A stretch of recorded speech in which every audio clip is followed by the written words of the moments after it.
how to identify keywords that triggering featured snippet.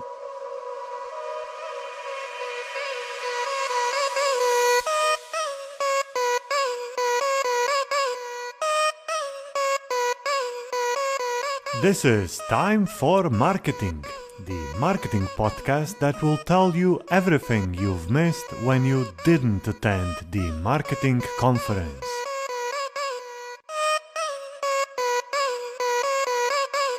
Welcome to the Time for Marketing podcast. My name is Peter and today is the 13th of August and we have an excellent podcast in front of us. Before I tell you who I spoke to, let me invite you to go and subscribe to this podcast, maybe even leave a comment or a rating on iTunes or wherever else you like to find podcasts. And in today's episode, we are talking to a guy that is known for his SEO wizardry. He's the director of organic acquisition at ZPG, Lukasz Zelezny. He spoke at the Ungagged conference of the 2018 with the title of his presentation, SEO and Content Optimization in 2018, How to Win the Game. Lukasz spoke a lot about different workflows that every SEO should know and use. There were some excellent tips, also great tools that Lukasz is proposing for us to use. So visit the website and look at the show notes where I have added links to all of the tools. All right, now let's go and listen to the talk. Lukasz Zelezny, how do you pronounce your name, please? That's the best pronunciation since 1981 when I was born. All right, excellent. Lukasz Zelezny is with me today on this episode of the podcast. Luka is the head of organic acquisition at Uswitch. Luka, hello, and thank you for being here. Thank you very much for having me. It's a pleasure. Just a bit of correction. I'm working in ZPG. This is a group where I'm responsible for Uswitch, you mentioned, but also for Zoopla, Prime Location, and a couple of other things because ZPG bought Uswitch a couple of years ago. All right. So I need to do better research. But anyway. Everyone is thinking that I'm head of organic acquisition in Uswitch because I was there for last 6 years. So I do not take this as an offense. I'm rather taking this as a, thank you very much. So Uswitch is a UK comparison site where you can compare your electricity or mobile phone package or other packages. And what are the other websites that you work on for your company? So ZPG, Zoopla Property Group, is a group that owns Zoopla Co UK, which is a property listing website, properties for sale and for rent predominantly across the UK, but also overseas. Then we have Uswitch that you mentioned is a price comparison website. Then we have Money Co UK, which is another price comparison website, which is predominantly focusing on banking and insurance products. Then we have plenty of B2B brands. We have also Prime Location, which is another property listing website. So it's pretty big website, pretty big group, recently purchased by American venture capital group. So yeah, it's a very interesting period. And like I said, I am originally a Uswitcher that been acquired with the company, and I joined Uswitch in 2012, I think around 2015 or 16, I never remember.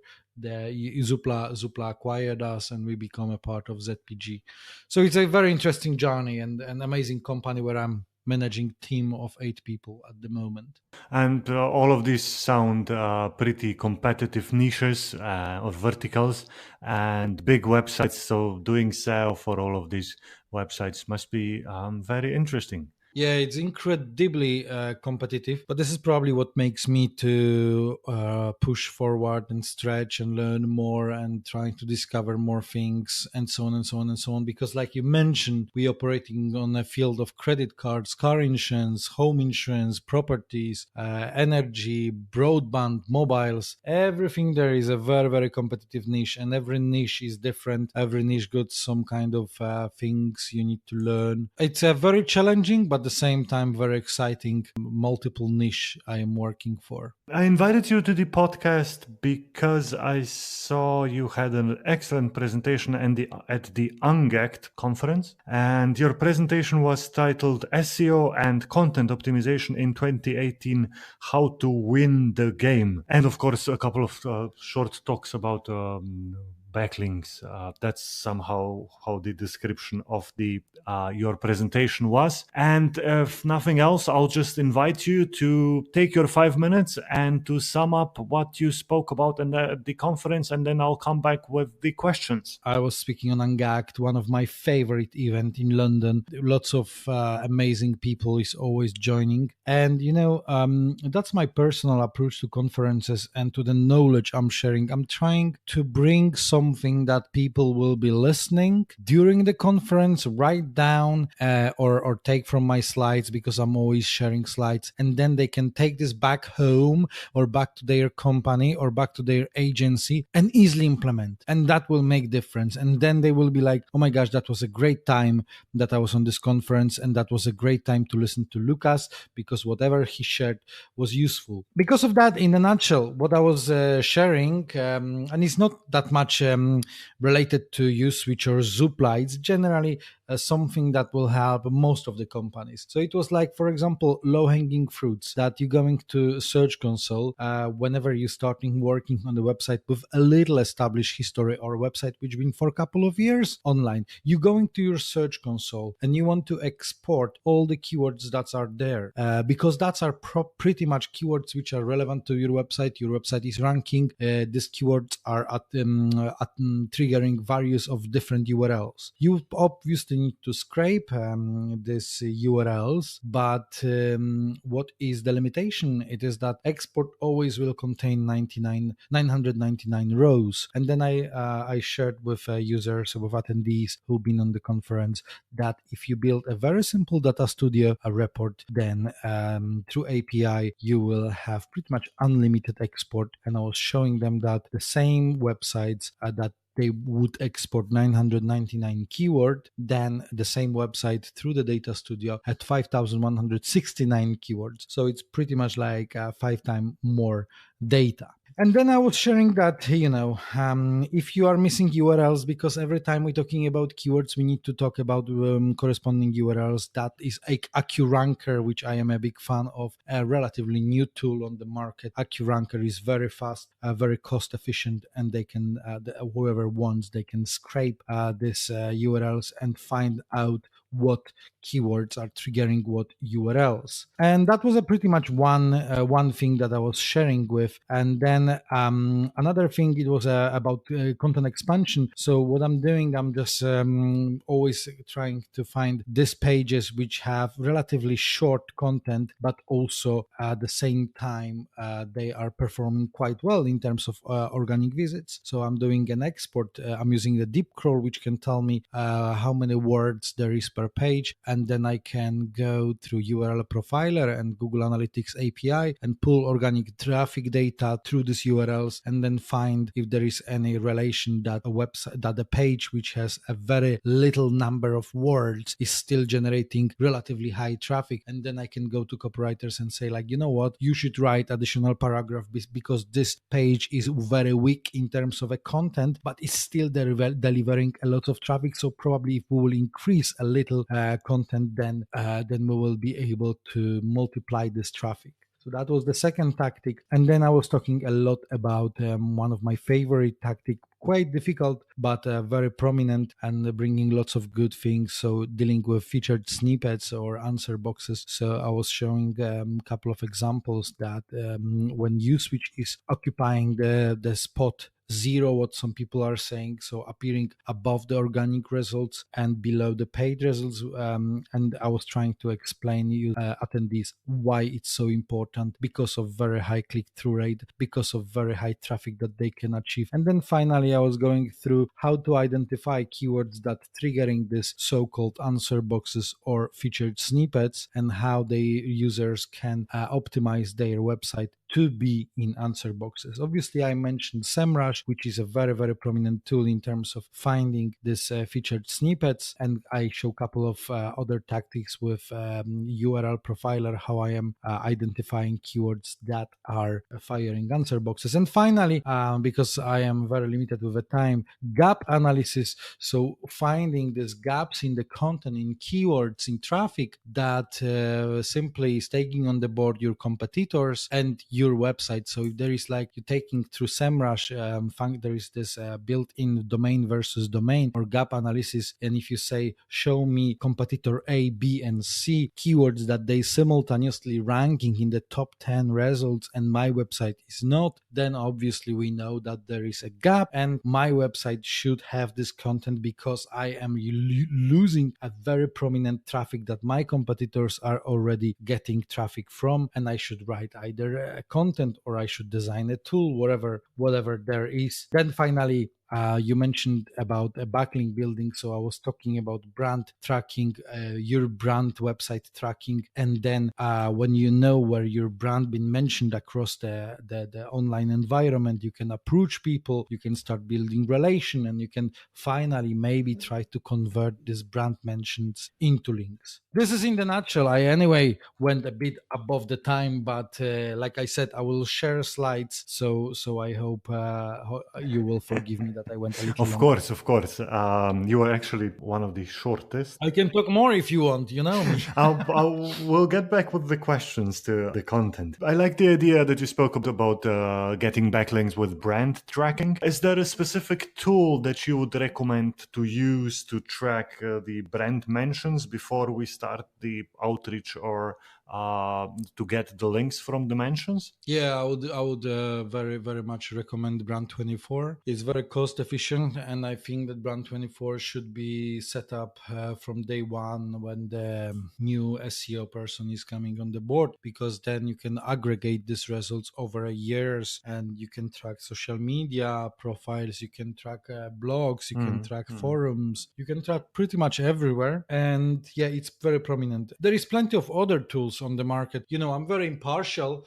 I also would mention like Talkwalker or Brand Mention, Google Alerts, even Google Alerts, you know, for some people can be good. But Brand24, this is my favorite tool, and I'm using probably since 2014. All right. I'll add all of the tools to the show notes, but of course we want to hear which are the tools that people in practice are using. So Brand24. You also spoke about the featured snippet or the position zero.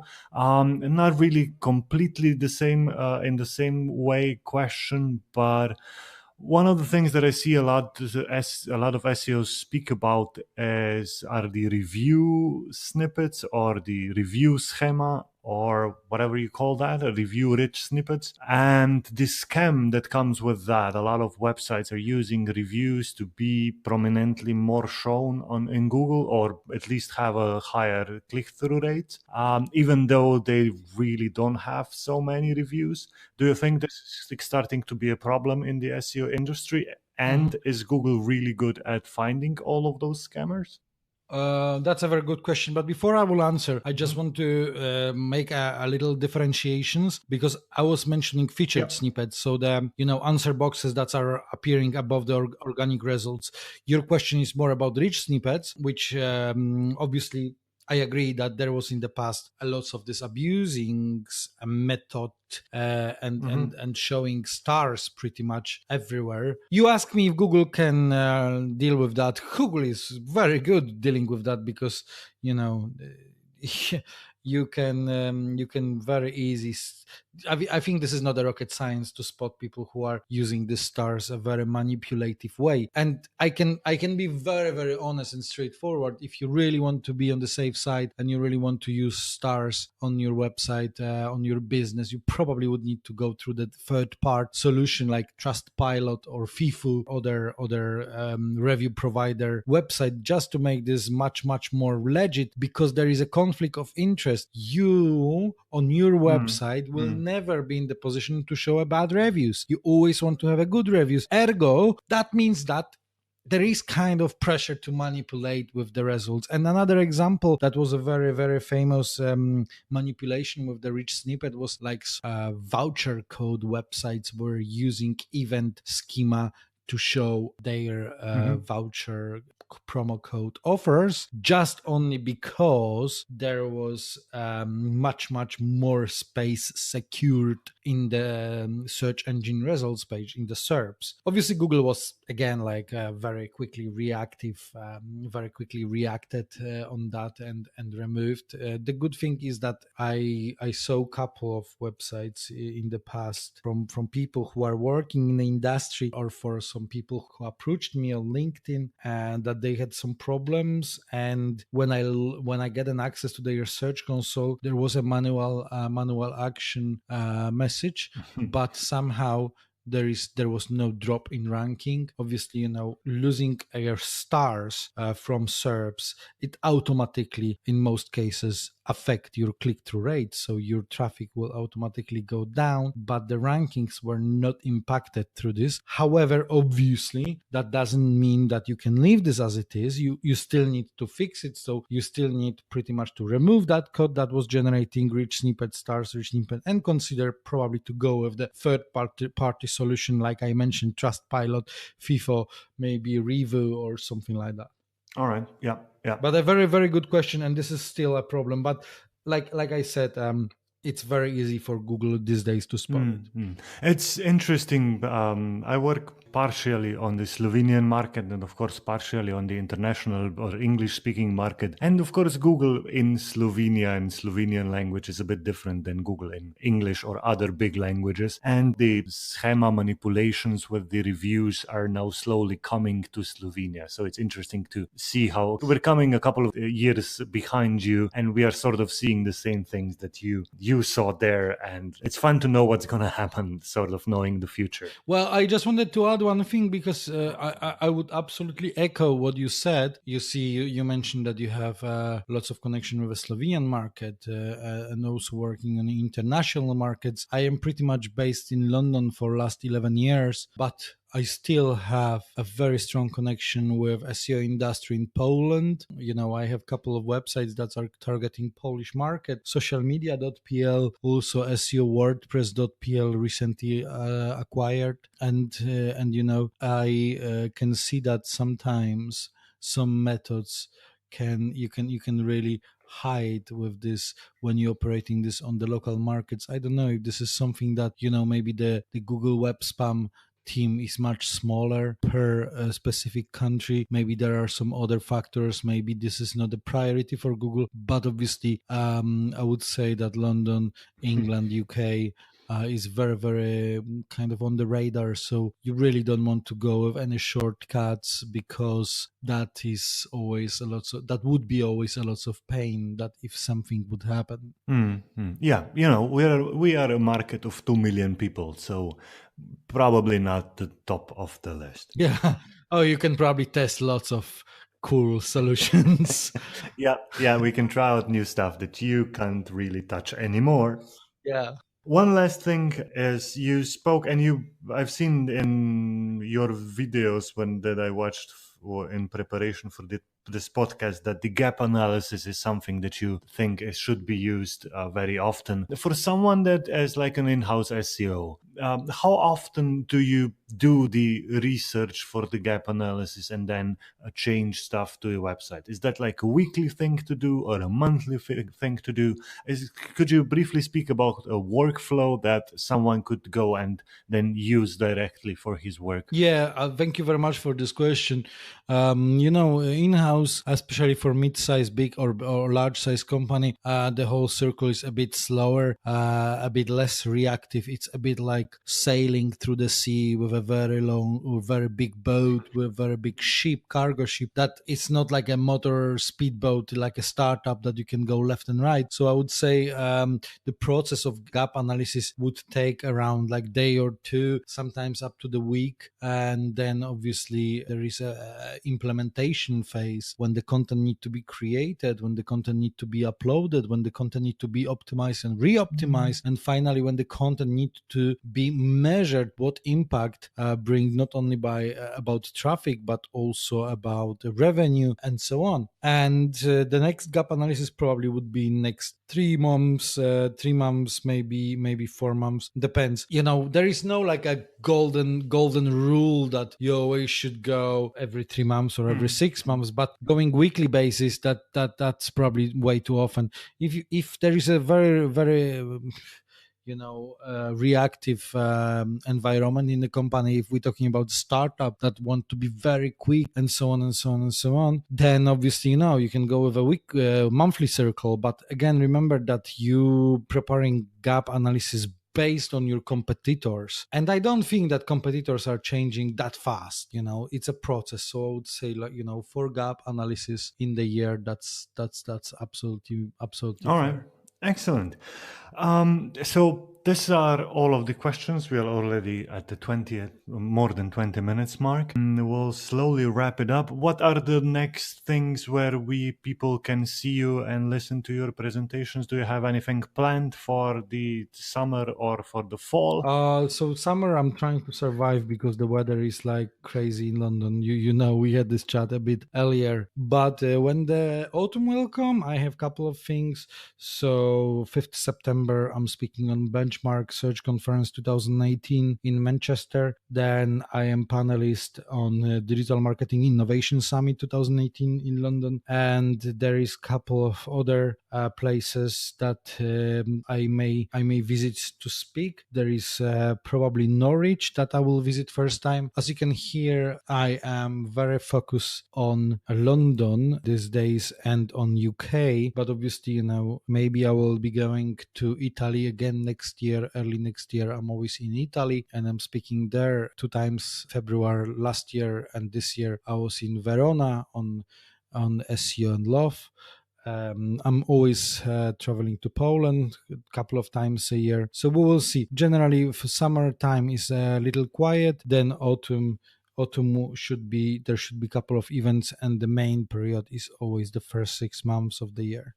All right. Thank you very much. We'll add the presentations to the show notes and all of the links and everything else. That's probably it. Thank you and goodbye. Yeah, thank you very much for having me. The last word I wanted to say that if you want to have a chat with me, anyone who was listening to our podcast, please find me on LinkedIn, or you can go to seo.london or Zelezny UK and you can have a chat with me if there are any questions. Once again, thank you for having me. That was a pleasure.